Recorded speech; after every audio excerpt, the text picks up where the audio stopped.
há outro como tu, não há outro como tu. Pai, nós te agradecemos, nós somos tão gratos por ti, porque você enviou Jesus, enviou o teu Filho amado, Pai. Que seríamos de nós se você não tivesse enviado o teu Filho, o plano da salvação, o plano da redenção, e nos tirou do império das trevas, Pai. Nós só podemos cantar: Santo, Santo, Santo, não há outro como tu. Verdadeiramente, Pai, não há outro como tu. Nós somos tão gratos a ti, Senhor, pela tua bondade, pela tua graça, pela tua misericórdia, que nos segue todos os dias, e não são a causa de nós não sermos consumidos, é pela tua misericórdia que você enviou Jesus para nos resgatar do império das trevas e nos levar para o reino do teu amor, Pai. Te agradecemos, Senhor, pela tua bondade, por todo o teu amor, Pai. Muito obrigado. Eu sou tão grata a ti, Pai. Eu sou tão grata a ti por tudo que você fez na minha vida, por tudo que você está fazendo e você vai fazer, porque na tua vontade é que nós cresçamos e prossigamos em te conhecer, Pai. Nós estamos aqui para isso, para te conhecer um pouquinho mais, para te honrar e para te agradecer e para te adorar e para te louvar. Pai, eis a nossa vida aqui, toma ela nas tuas mãos, Pai. Nos entregamos a ti e desejamos que você faça como tu queres em cada um de nós, não apenas em mim que vou ministrar, porque eu já me rendi a ti, eu tenho me rendido a ti, e eu digo todos os dias que a minha língua seja como a pena de um habilidoso escritor para falar aquilo que você deseja, mas faz aquilo que é do teu plano para cada um de nós que está aqui presente, para cada vida que está ouvindo, Pai, ou vai ouvir essa ministração, porque a tua palavra é viva e eficaz, ela é mais cortante do que uma espada de dois gumes, e ela penetra, e ela opera, e ela faz aquilo que você tem determinado, Pai. Muito obrigado em nome de Jesus. Amém. Amém. Graça e paz. Você pode se sentar. Obrigado, gente. Vocês são um grande sucesso. Obrigado pela vida de vocês. Vocês tornam o culto mais fácil, mais agradável. A palavra flui com graça. Saul tinha Davi como seu tangedor, e nós temos os nossos cantores e tangedores. Amém? Glória a Deus. Deus é muito bom.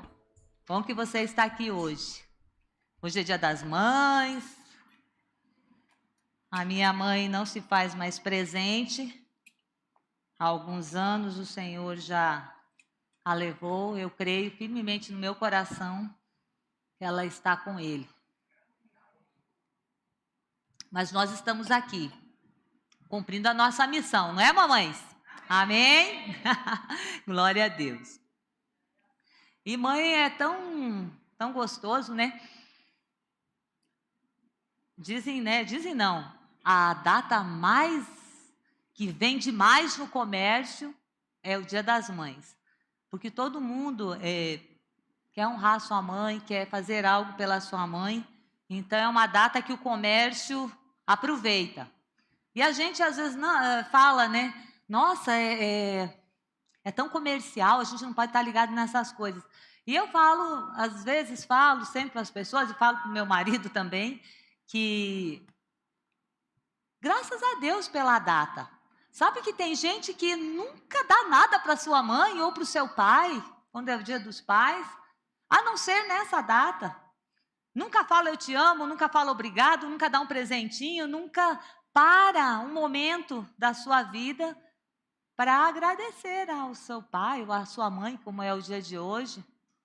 Então, essa data comercial, a gente não vamos levar só para o negativo. Vamos olhar a parte boa dessa data, que é um momento onde pelo menos nesse dia, alguns filhos se lembram de honrar e agradecer a sua mãe, de dar alguma coisa. Talvez não consiga nem falar, porque não tem hábito de falar eu te amo ou agradecer, mas a atitude de dar um presente vai demonstrar um carinho por ela.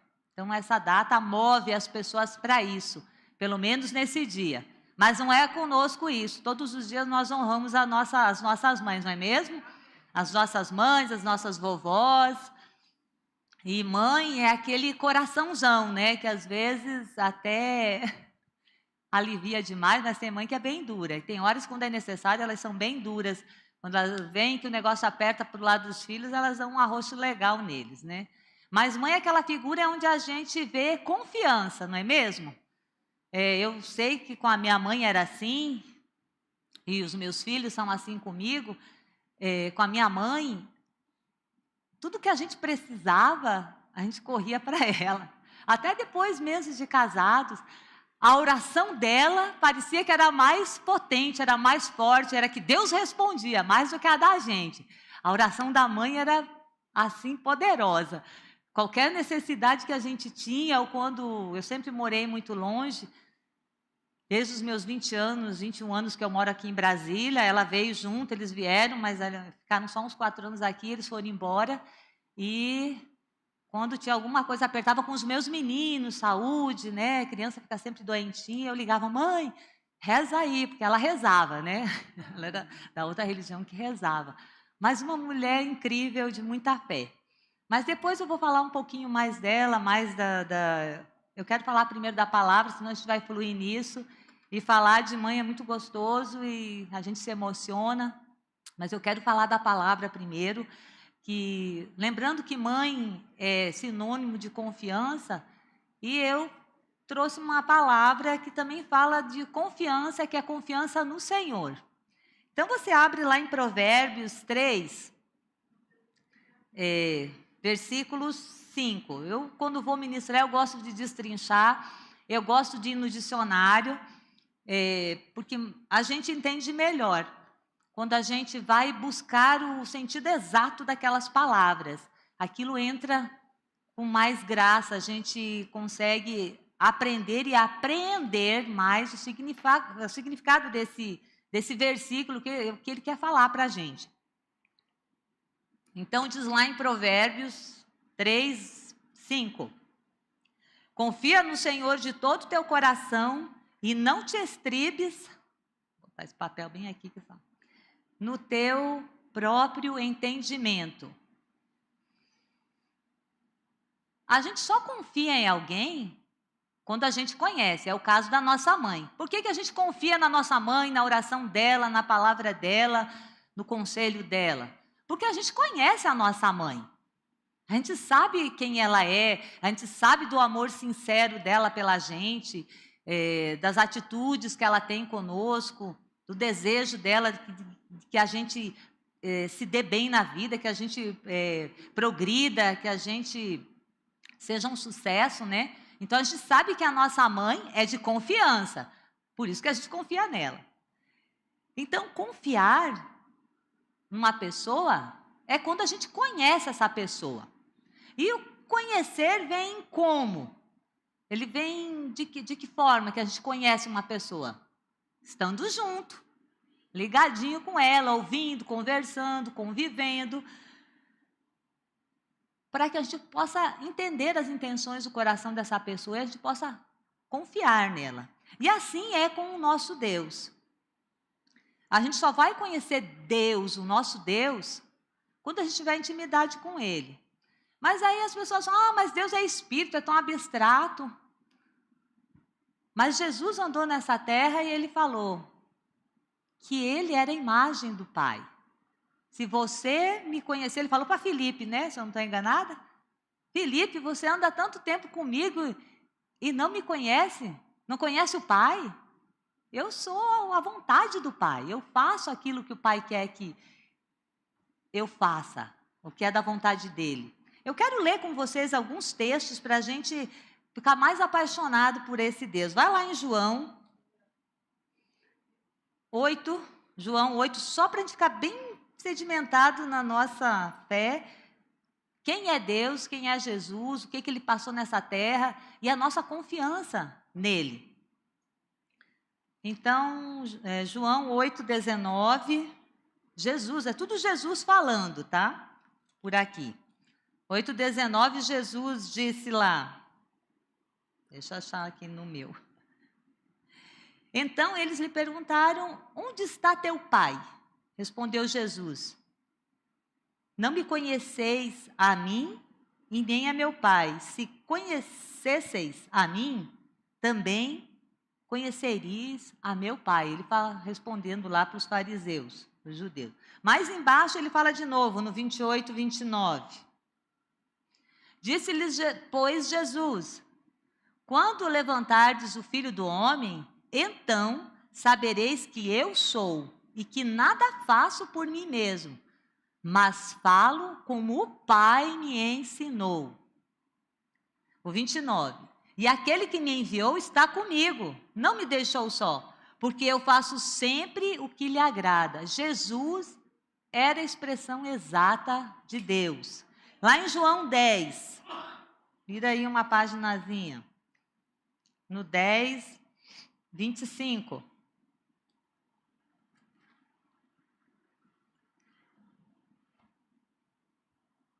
Respondeu-lhes Jesus, já vou-lo disse e não credes. As obras que eu faço em nome de meu Pai testificam ao meu respeito. E no 30, eu e o Pai somos um. Então nós podemos confiar em Deus, Ele é de confiança. Porque quando nós olhamos Jesus, tudo que Ele fez na terra, quando Ele parou nos evangelhos, era o próprio Deus. Ele era o Deus encarnado. Ainda no João 12, 44, 50. E Jesus clamou, dizendo, quem crê em mim, crê não em mim, mas naquele que me enviou. E quem me vê, a mim, vê aquele que me enviou. Quem via Jesus, o que nós vemos em Jesus hoje nos evangelhos, é Deus.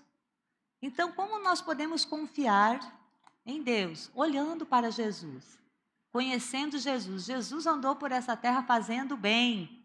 Por onde Ele andava, Ele fazia o bem. Então, Ele é Deus, Ele é a vontade de Deus. Nós precisamos confiar em Deus. Conhecer esse Pai tão bom, tão amoroso.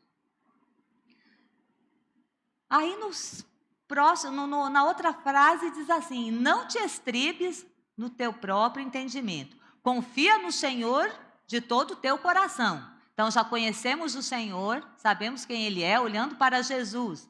Agora, não te estribes no teu próprio entendimento. Primeiro, vamos saber o que é estribo. Estribo é aquele ferro que a gente coloca ao pé quando anda a cavalo. A gente tem que pôr o pé naquela, parece um triângulozinho, para você ficar mais ou menos apoiado em cima do cavalo. Não é um apoio total. Do teu próprio entendimento. Entendimento é inteligência. Então, não te estribes, não se apoie no seu próprio entendimento. O estribo, então, é essa peça que apoia o pé, mas o pé não fica ali totalmente apoiado. Ele fica meio desequilibrado, ele fica bambo. Então, não te estribes no teu entendimento. Não se apoie mais ou menos, não se apoie num equilíbrio mais ou menos na sua inteligência. Está pegando?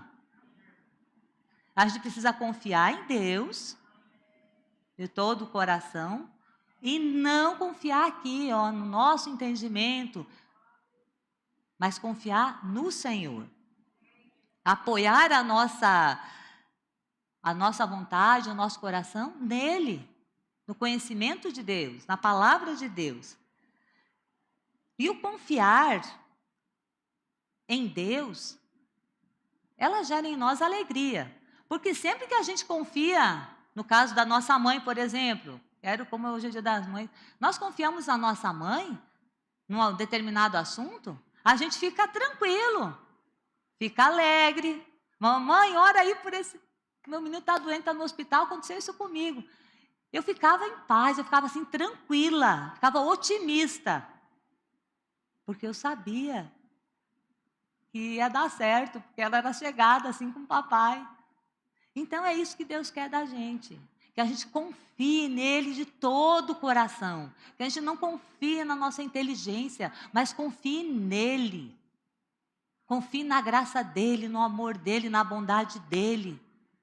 Deus é espírito, mas ele é tão real como nós aqui. E ele se mostrou em Jesus. Amém? Então, o confiar nos mantém alegres e otimistas, porque nós sabemos que aquilo que nós pedimos, que aquilo que nós lançamos sobre o Senhor, vai dar certo. E se não der certo, ainda porque não é da vontade dele, ele vai trazer paz no nosso coração e ele vai nos dar uma solução para aquela situação. Amém? Eu creio desse jeito, é assim que tem acontecido com a gente. Glória a Deus por isso. Então, e é por isso que Paulo, lá em Filipenses 3:5, mais ou menos, lá na carta de Filipenses em geral, ele estava já preso. E ele dizia para o povo: alegrai-vos.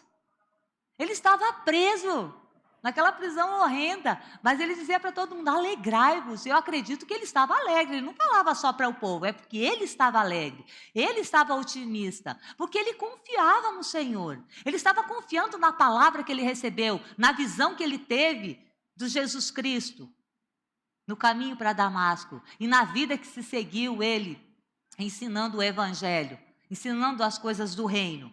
E ele dizia: alegrai-vos. Ele estava otimista, porque essa carta está até aqui, até hoje para nós. Então, alegrai-vos.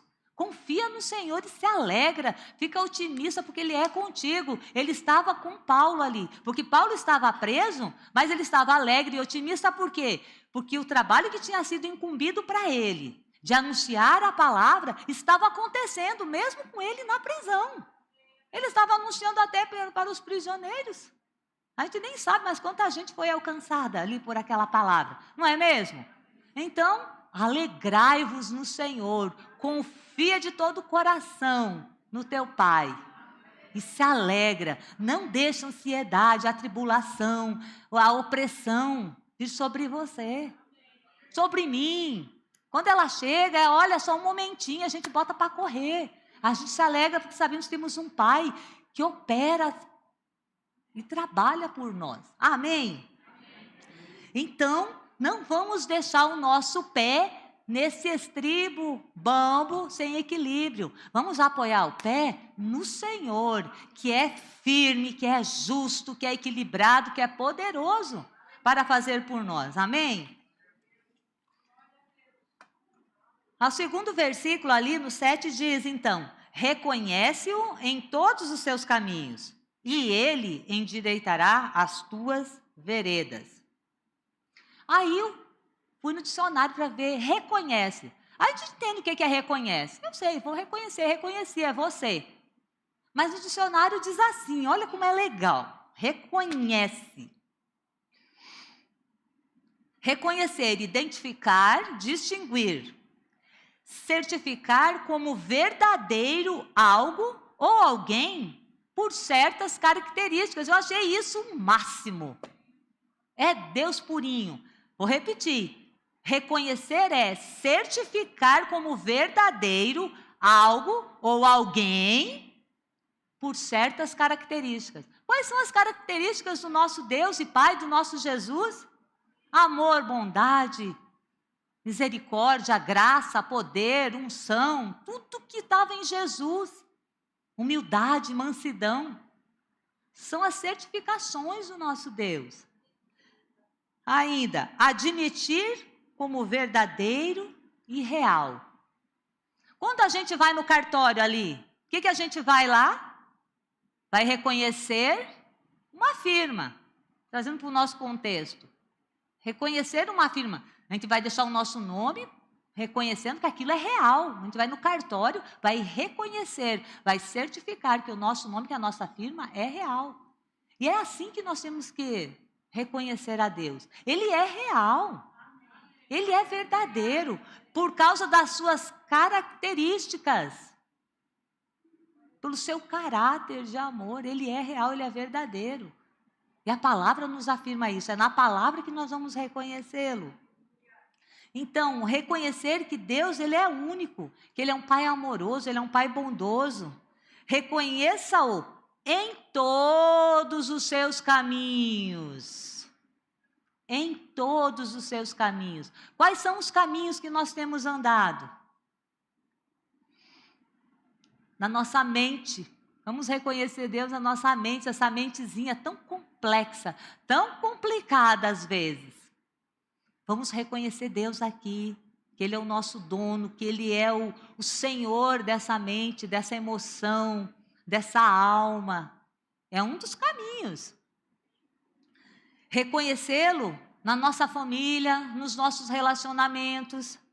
Reconhecê-lo nas nossas finanças, nos nossos projetos, na nossa saúde, no nosso espírito. Nós precisamos reconhecer, certificar, admitir que é verdadeiro Deus em todos os nossos caminhos. Deus tem que estar presente em todos esses caminhos. Deus tem que estar presente na minha mente, no meu corpo e no meu espírito, na minha família, no meu trabalho, nos meus projetos. Eu preciso certificar Deus ali como verdadeiro, como real, com todas as suas características, com o seu caráter de amor. Reconhecer Deus é reconhecer Jesus como o único caminho, que Ele é o caminho, é a verdade e é a vida.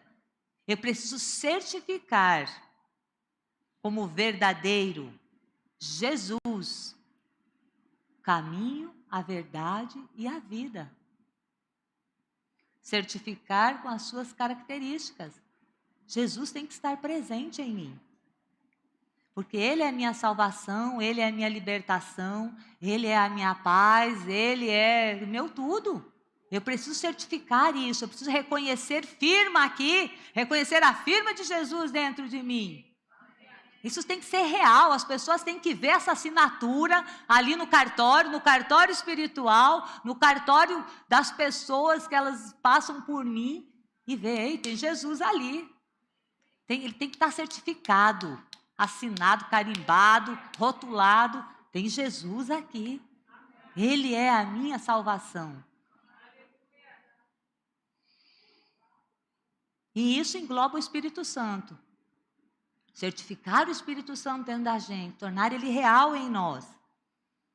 Porque se nós não tivermos esse Jesus, esse Espírito dele dentro de nós, bem certificado, bem arraigado, assinado, concluído aqui, como verdadeiro, como real, nós vamos para o abismo. Nós não vamos nos manter equilibrados, como foi no versículo anterior. Nós vamos estar com o nosso pé naquele estribo, bambo, molengo, sempre caindo para cá, caindo para lá, e um dia está bem, um dia está mal. Não! Quando a gente certifica Deus, Jesus em nós, através do seu Espírito Santo, a palavra diz que Ele é o selo da nossa garantia. O que a gente recebe no cartório não é um selo no documento, o selo da garantia do cartório? Aqui está o selo do Espírito Santo. Nós estamos autenticados com Ele. Quando recebemos salvação em Cristo Jesus, aceitamos Jesus, o selo está aqui, carimbado e rotulado. Agora nós precisamos caminhar nisso, reconhecendo em todos os nossos caminhos. E Ele endireitará as tuas veredas. Eu fui ver o que é vereda. É a mesma coisa que caminho, só que a vereda é um atalho. A vereda é um caminho costumeiro, que você costuma andar nele sempre. A vereda, um atalho, um caminho costumeiro. E Ele endireitará as tuas veredas.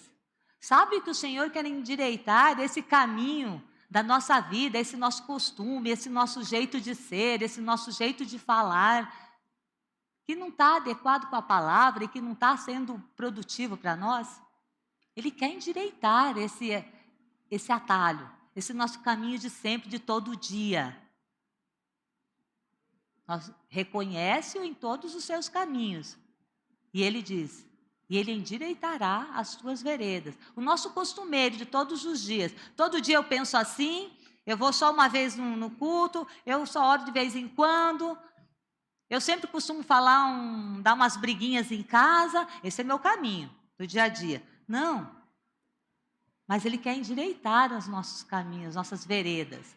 Esse atalho que a gente leva, que em vez de buscar mais a Ele, em oração, em consagração, a gente só dá um oizinho, vem correndo, vem uma vez ou outra para congregar, para não resolver uma situação com o filho, com a esposa, com o cônjuge, sei lá, logo briga ou dá as costas.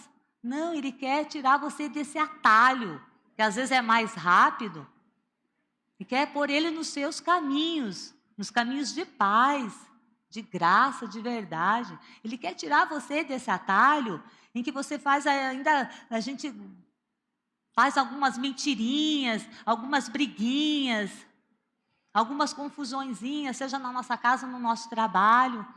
Ele quer endireitar esses atalhozinhos que a gente toma para as coisas acontecerem mais rápido e que são só barca furada para a nossa vida.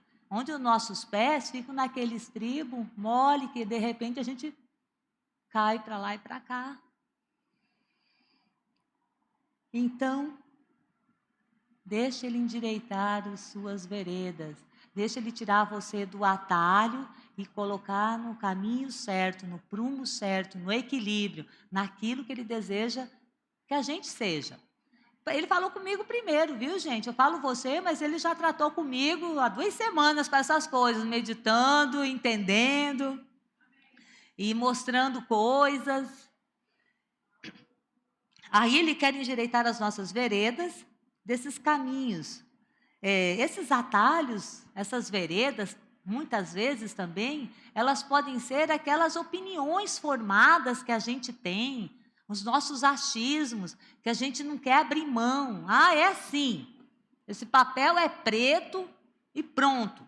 Não abre mão, não, mas é branco, fulano, é branco, vai dar... Não, é preto.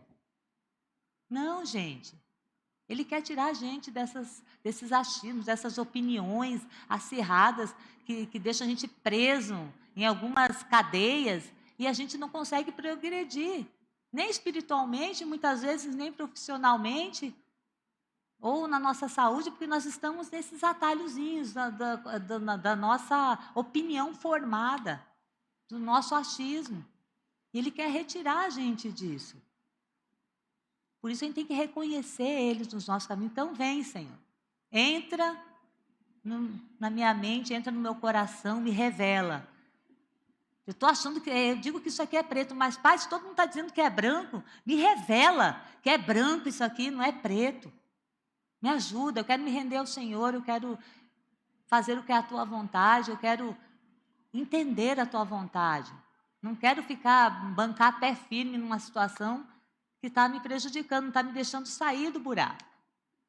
Então Ele quer tirar a gente dessas veredas, desses atalhos que a gente anda e não está progredindo conforme Ele deseja. O próximo versículo, 7. Não seja sábio aos teus próprios olhos. Teme ao Senhor e aparta-te do mal. Você vê que ele vem num progressivo? Primeiro ele fala, conhece o Senhor. Conhece o Senhor. Confia no Senhor. Não anda no teu próprio entendimento. Reconhece Ele que Ele vai endireitar os teus caminhos, as tuas veredas, as tuas tortuosidades aí. Agora Ele vem e diz, não sejas sábio aos teus próprios olhos. Teme ao Senhor e aparta-te do mal. Não seja sábio, não seja me fugiu a palavra, tão orgulhoso de ficar irredutível, é essa a palavra, não seja tão irredutível, não podemos ser irredutível àquilo que nós estamos vendo, como eu falei agora, a gente acha que esse papel é preto e não muda, está tendo uma situação em casa, entre o casal, entre filhos, Então estão todos redutíveis, aí não tem solução para o problema. A gente não tem que ser tão sábio, porque a nossa opinião é que vale, a minha opinião é que é certa, eu é que sei desse negócio, ninguém sabe de mais nada, eu é que comando, eu é que dou as ordens, eu que determino, eu é que sei tudo. Não, não seja tão sábio aos seus olhos, porque a gente está sendo sábio aos nossos olhos, não. Às vezes indo por um caminho de morte, porque não está obedecendo o pai, não está obedecendo a mãe, está dizendo, não vale, não ande com esse amigo, não ande com essa pessoa, não faça assim. Sendo sábio, não, eu sei, eu conheço fulano, conheço Beltrano, eu vou lá, está tudo bem mãe, está tudo bem pai, está nada. Você está sendo sábio aos seus próprios olhos, e a palavra está nos advertindo. Não seja sábio, ouça os conselhos, ouça o pai, ouça a mãe, ouça os seus líderes, ouça, mas não ouça com aquela barreira já, um escudo, não é o escudo da fé, é o escudo do orgulho, né? Que não deixa entender nada, vou só ouvir, mas ó, saiu, entrou aqui, saiu por aqui. Não, ouça as pessoas, ouça a palavra. Nós precisamos ouvir a palavra. Às vezes não é nem uma pessoa, é aqui. Ouvir a palavra, ouvir o Senhor tirar o nosso tempo de meditação, de devocional, e tirar o escudo do orgulho e colocar o escudo da fé, o escudo da humildade, para poder receber as instruções verdadeiras. E não ser isso aqui, ele está dizendo, não seja sábio. Se não é para ser sábio, que ele está vendo que a gente costuma ser sábio aos nossos próprios olhos, ao nosso entendimento.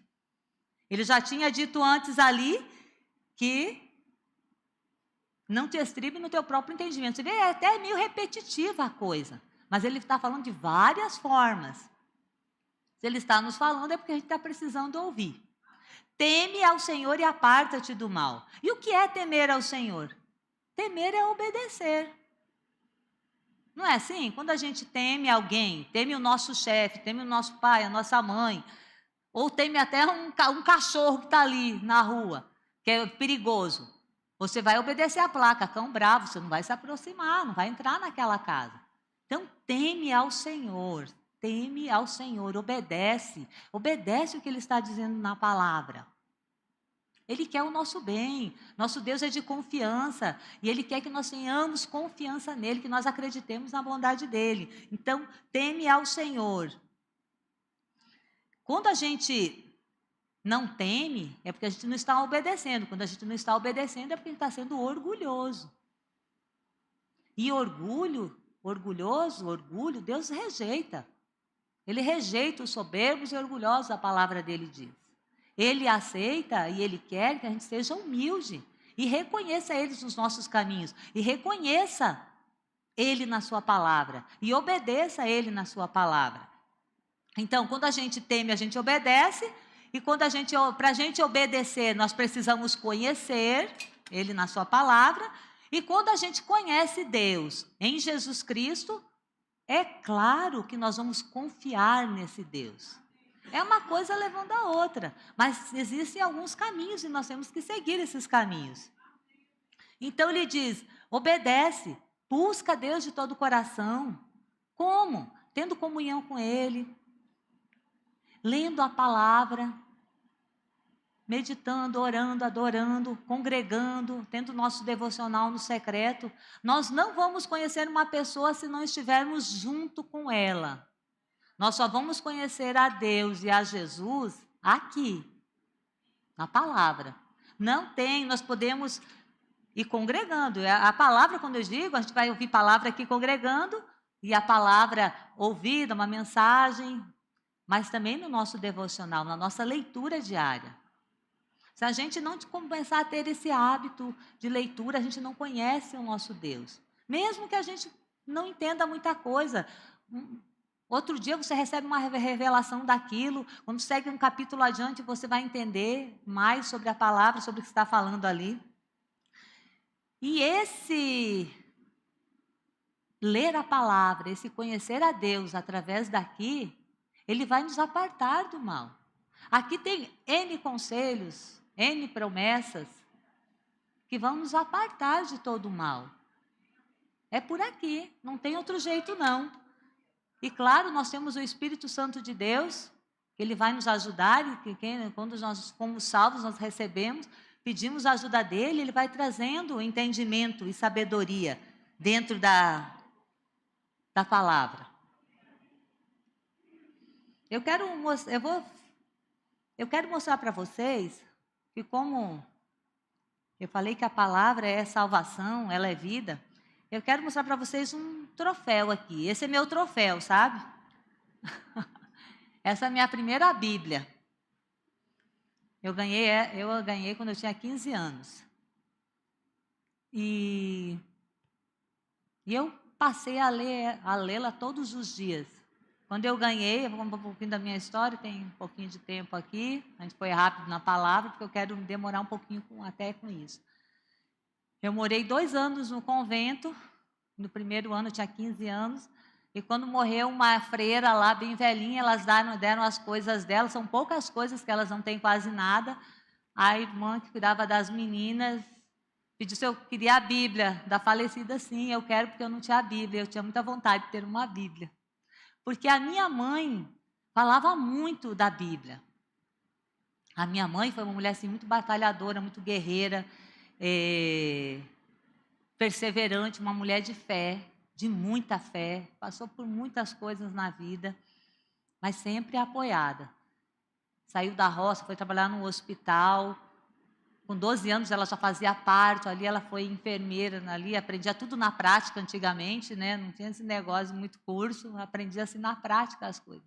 E ela conheceu um médico lá, que apresentou para ela a Bíblia, porque naquela época ela sempre falava, eu via muitas histórias da minha mãe, ela contou muitas vezes, muitas histórias da vida dela, para a gente e para mim.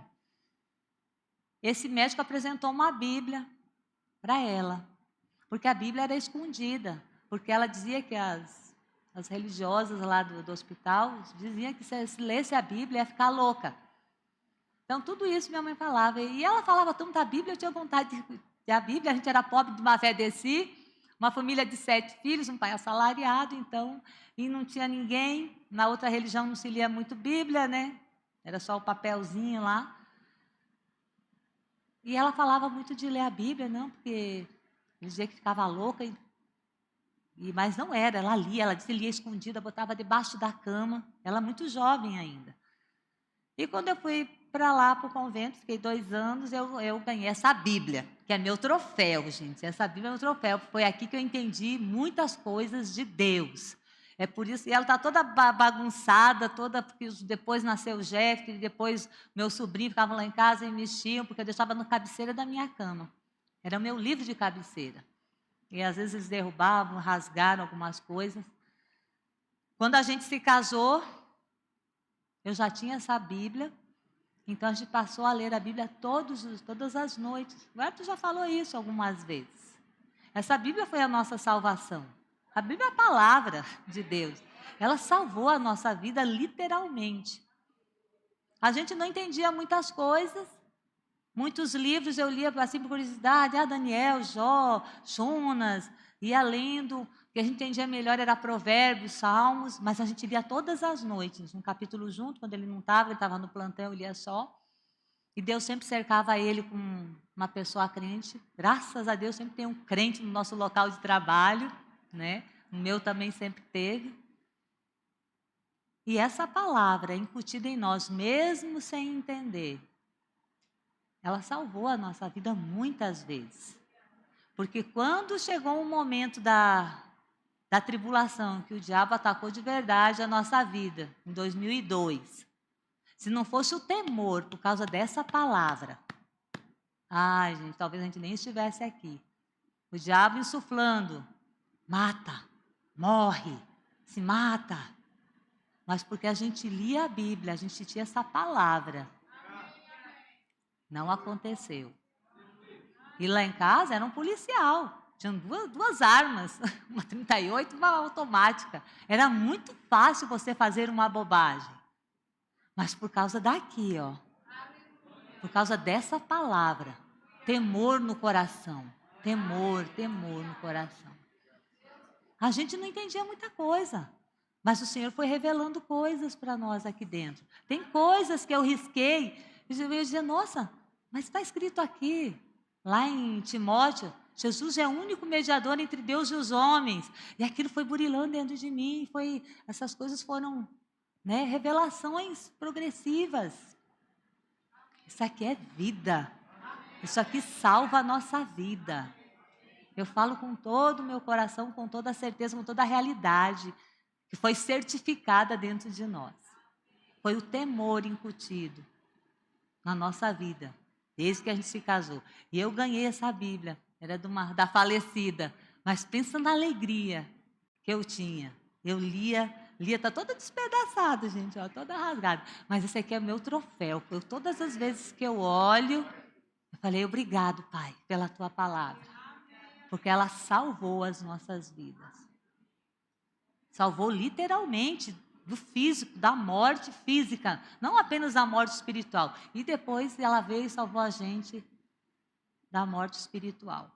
Através disso, a gente encontrou Jesus, a gente buscou de fato uma igreja evangélica e estamos aqui até hoje. Então eu quero incentivar você. Você jovem, você adolescente, você pai e mãe, você que é vovó, leia essa palavra.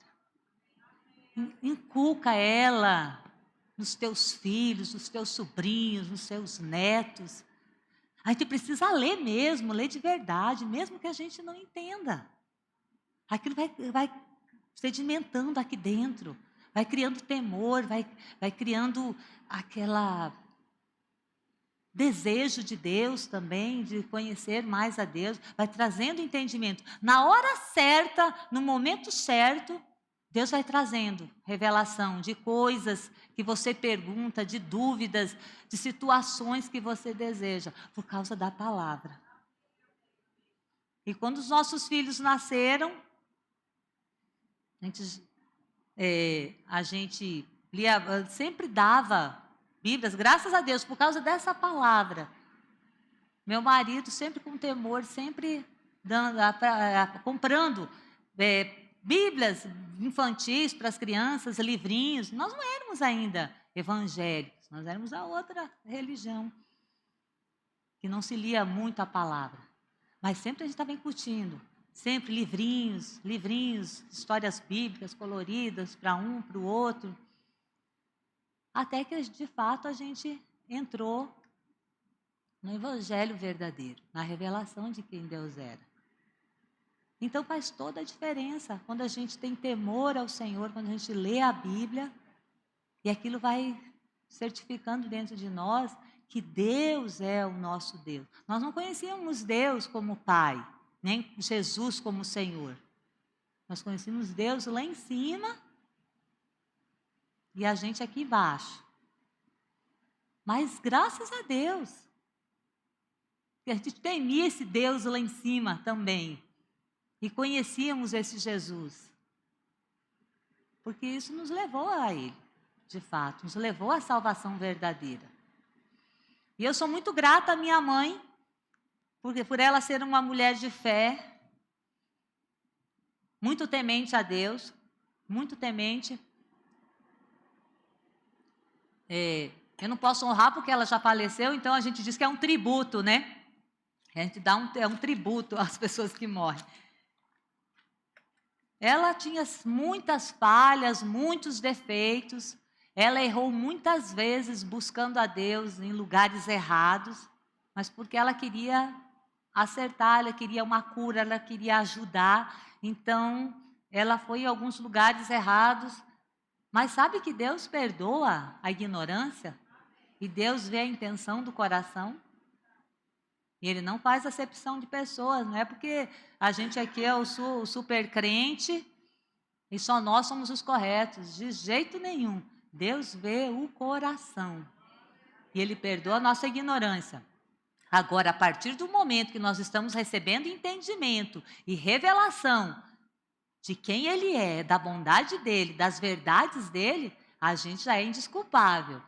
Aí já vai ter uma penalidadezinha aí para a gente, se a gente continuar no erro, continuar com a nossa mente, com a nossa inteligência, andando no nosso próprio entendimento, sendo sábio aos nossos próprios olhos. E ela era essa mulher de fé, de muita oração, e algumas coisas assim que chamavam muito a minha atenção, com todas as falhas. A gente discutiu algumas vezes, eu já fiquei de mal dela, e me arrependi, mesmo depois de casada, tudo, fiquei de mal, porque ela tinha opinião, eu tinha outra, e é assim mesmo. Mas algumas coisas, assim, que eram tremendas na vida dela. Compaixão. Palavras para unir as pessoas. Ela jamais ia falar para você, separa, vai embora. Não. As palavras dela sempre era para unir. Unir a pessoa, unir o casal, unir os filhos, unir a situação. Nunca era para separar. Era impressionante. Sempre dando conselhos às casadas, como fazer, como ajudar, como estar com seu marido, como fazer, faz assim. Uma mulher muito esperta, com uma visão ligada nas coisas. Era uma visão espiritual mesmo de tudo que acontecia. E essa compaixão que ela tinha, era de tudo. Era de gente, era de animal. Não podia passar um cachorro sarnento lá na rua. Pronto, aquele cachorro já ia ser curado. Ia ficar por ali por casa. Porque a gente, naquele tempo, não tinha muro nas casas. Então, aquele olhar dela. Aquele olhar de amor, assim. Passava uma vez o bicho. Ai, ela de olho. Passava de novo. Já se olhavam. Ah, já vamos pegar aquele cachorrinho e pedir aos meninos um cachorro, gato, seja o que for. E com gente. Nós éramos 7 filhos. Meu pai um assalariado. Mas sempre tinha um agregado na minha casa. Era uma mocinha, ou era um menino. Filho de alguém mais pobre.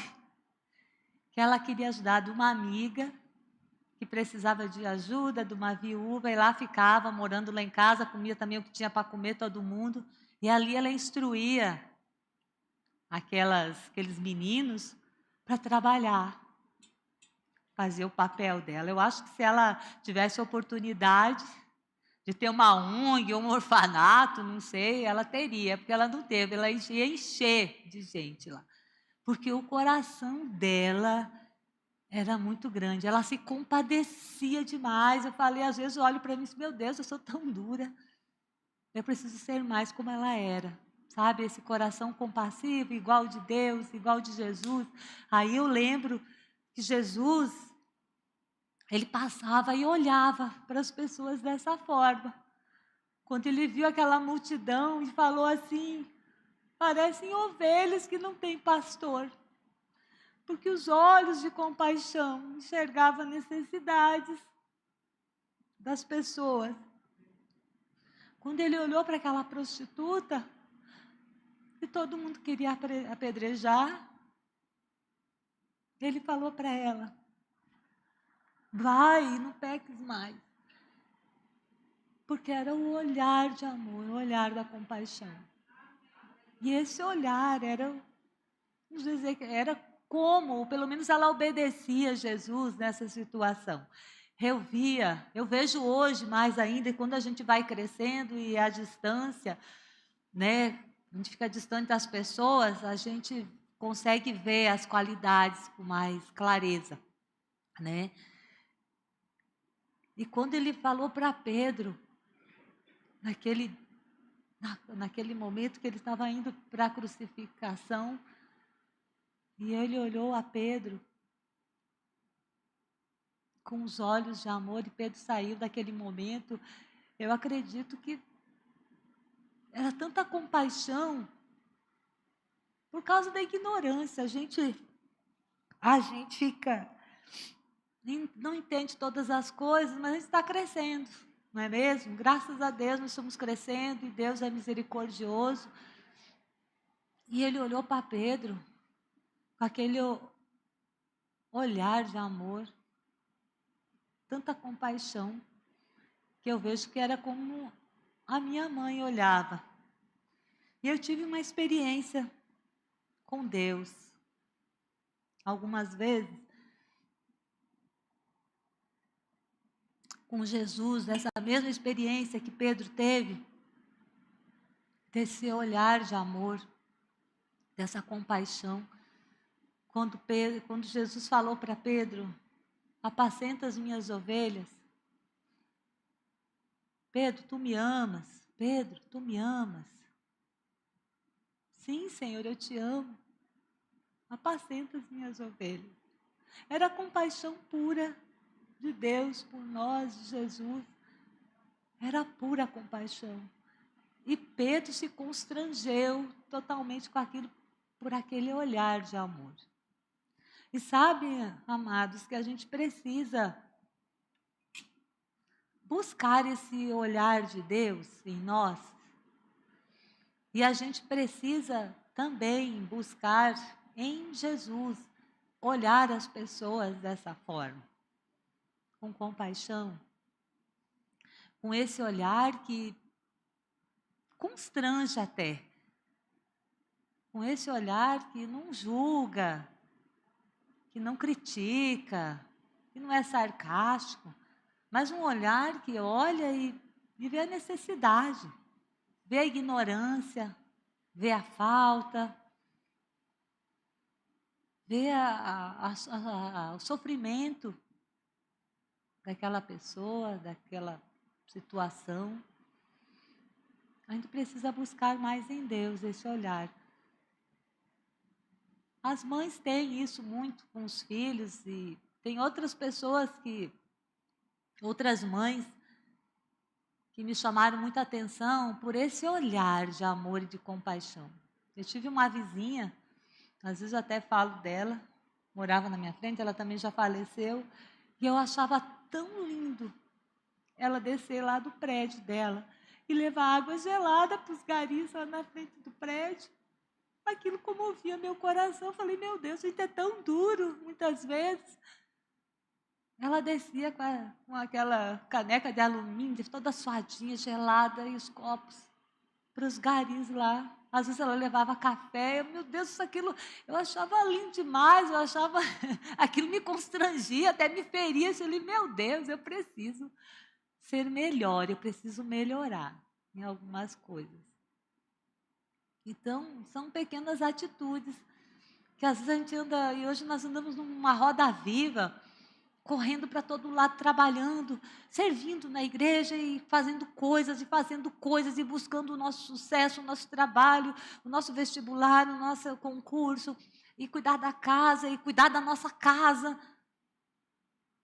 Mas a gente precisa ter esse olhar atento, e esse olhar que ama, que tem compaixão pelas pessoas, sabe? E Deus tratou muito comigo nesses dias. Quando estava estudando essa palavra, desde que a gente voltou de viagem, eu ainda estava no fuso, o horário meio bagunçado, e acordava uma hora e ali eu ficava orando e conversando com meu Deus, e ele já tinha me dado algumas instruções, eu nem sabia que ia ministrar quando o pastor me chamou, mas Deus já estava mostrando algumas coisas para mim, sabe? De compaixão. A gente voltou do Japão, sempre que a gente já foi outra vez e voltamos agora também, com muita compaixão, com esses olhos de Jesus, de ver um povo, um país de excelência, amados, um país lindo, um Tóquio é maravilhoso de visitar, onde as coisas funcionam, onde o governo faz pelo coletivo, chega, transporte é maravilhoso, tudo bom lá. Você fica espantada, é tudo limpo, tudo organizado, as pessoas te respeitam nas lojas, te servem bem, com educação. Mas eles não têm Jesus. Eles são vazios. Eles andam solitários. A igreja lá onde o Jefter, meu filho, tem vários homens. Todos homens sozinhos, já de idade. Você vê eles assim sós, eles não têm família. Aquilo compadece o nosso coração. E a gente tinha uma vontade de falar em japonês para poder interagir, conversar. Aí é tudo uns traduzindo, né, perguntando alguma coisa, e o Jeffter traduzindo. Então você fica com compaixão.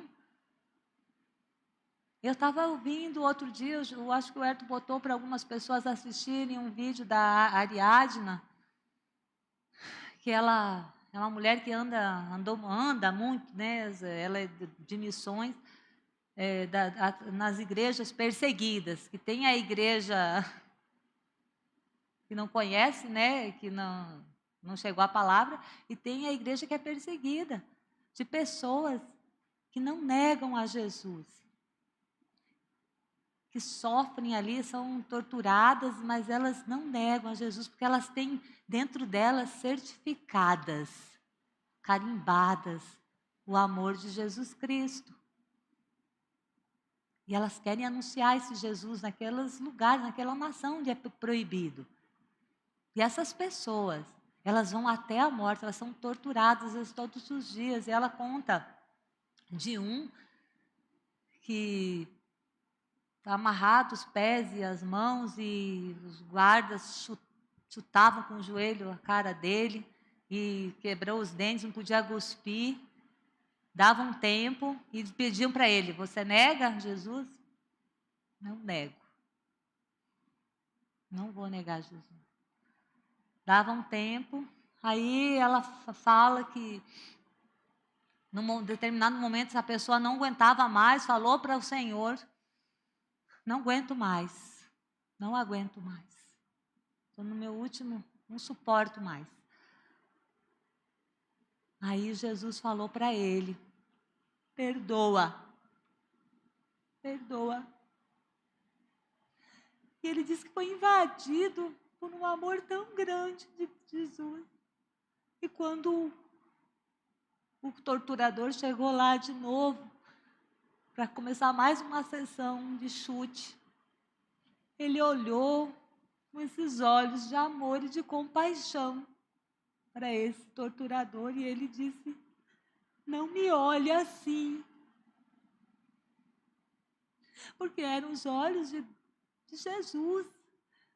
Porque Jesus veio ali sobre ele numa unção para aquele momento. E aquele torturador se converteu. Depois ela conta a história.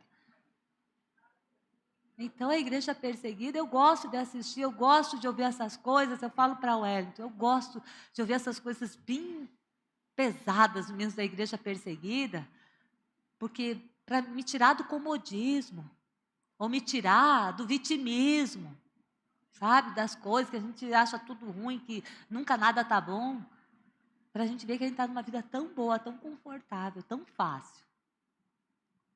E para parar de reclamar que tem gente muito pior falando do Evangelho e sofrendo barbaramente por amor a Jesus. Então eu gosto disso, eu gosto de me ser confrontada por esse amor de Jesus nessas situações, para eu melhorar, para eu não ficar aqui, sendo sábio aos meus próprios olhos, no meu próprio entendimento, sair da minha caixinha. Eu sei que hoje é dia das mães, tá, gente? Mas não era para chorar, não. Mas eu quero concluir. Mas é o amor de Deus por nós, sabe?